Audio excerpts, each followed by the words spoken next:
بسم اللہ الرحمن الرحیم۔ الخنزیر البری، اس سے مراد خشکی کا سور ہے۔ خنزیر کی جمع خنازیر ہے۔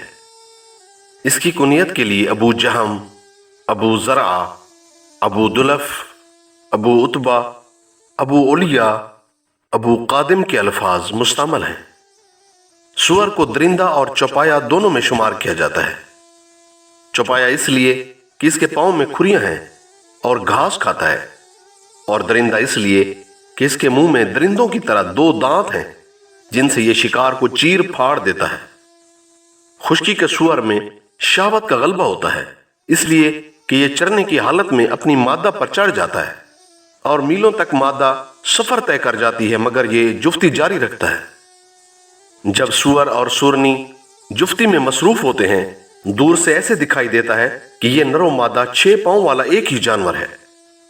خنزیر اپنے علاوہ کسی کو مادہ کے قریب نہیں آنے دیتا، یہاں تک کہ ایک خنزیر دوسرے نر کو اس لیے ہلاک کر دیتا ہے کہ اس نے اس کی مادہ کے ساتھ جفتی کرنے کی کوشش کی تھی۔ اور بسا اوقات تمام خنزیر ایک دوسرے سے لڑتے ہیں اور ایک دوسرے کو قتل کر دیتے ہیں۔ پس جب خنزیر میں شہوت کا غلبہ ہوتا ہے تو اپنے سر کو جھکا لیتا ہے اور دم کو زور زور سے ہلاتا ہے، اور اس کی آواز بھی تبدیل ہو جاتی ہے۔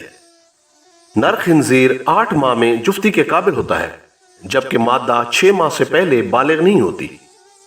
بعض ممالک میں نر خنزیر 4 ماہ میں جفتی کے قابل ہو جاتا ہے، مگر مادہ 6 یا 7 سال سے پہلے بچہ جننے کے قابل نہیں ہوتی۔ چنانچہ جب مادہ کی عمر 15 سال ہوتی ہے تو بچے ہونا بند ہو جاتے ہیں۔ حیوانات میں یہ جنس بہت نسل بڑھانے والی ہوتی ہے۔ اس کے مذکر میں شہوت کا غلبہ ہوتا ہے۔ کہا جاتا ہے کہ دانتوں اور دم والے جانوروں میں سے کوئی جانور ایسا نہیں جس کے دانتوں کی قوت خنزیر کے دانتوں کی قوت سے زیادہ ہو۔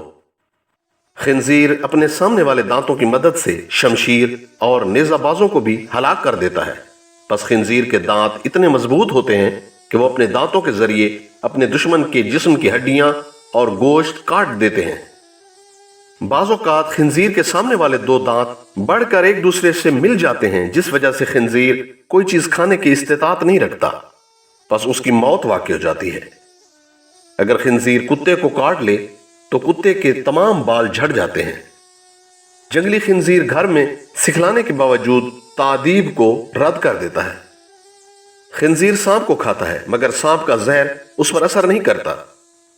خنزیر لومڑی سے زیادہ مکار ہوتا ہے۔ جب خنزیر کو 3 دن بھوکا رکھا جائے پھر اسے کھانا کھلایا جائے تو یہ 2 دن میں ہی فربا ہو جاتا ہے۔ روم کے نصارہ خنزیر کے ساتھ ایسے ہی کرتے ہیں کہ اسے 3 دن بھوکا رکھنے کے بعد کھانا دیتے ہیں۔ جب فربا ہو جاتا ہے تو اسے اپنی خوراک بنا لیتے ہیں۔ خنزیر جب کسی مرض میں مبتلا ہو تو یہ کیکڑے کو شکار کر کے کھا لیتا ہے اور شفا یاب ہو جاتا ہے۔ خنزیر کو گدھے کے ساتھ باندھ دیا جائے اور گدھا پیشاب کرے تو خنزیر کی موت واقع ہو جاتی ہے۔ خنزیر کی اگر آنکھ نکال لی جائے یا ضائع ہو جائے تو اس کی موت واقع ہو جاتی ہے۔ خنزیر اور انسان میں مشابہت یہ ہے کہ انسان کی طرح خنزیر کی کھال گوشت سے جدا نہیں ہو سکتی۔ خنزیر کے بارے میں شرعی حکم یہ ہے کہ یہ کتے کی طرح نجس العین ہے، اس لیے جو چیز خنزیر کے ساتھ لگ جائے وہ ناپاک ہونے کی بنا پر 7 مرتبہ دھوئی جائے گی۔ ان 7 مرتبہ دھونے میں 1 مرتبہ مٹی کے ساتھ دھونا بھی شامل ہے۔ خنزیر کا کھانا حرام ہے، اس لیے کہ یہ قرآن کریم میں موجود ہے، او لحم خنزیر، کہ یا خنزیر کا گوشت ہو وہ ناپاک ہے۔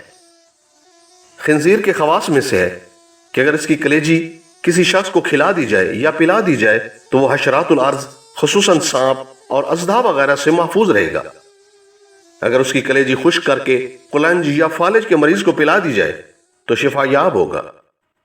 اگر کسی شخص کے دونوں نتنے بند ہوں تو خنزیر کے پتے کے 3 قطرے نتنوں میں ٹپکائے فوراً راحت محسوس ہوگی۔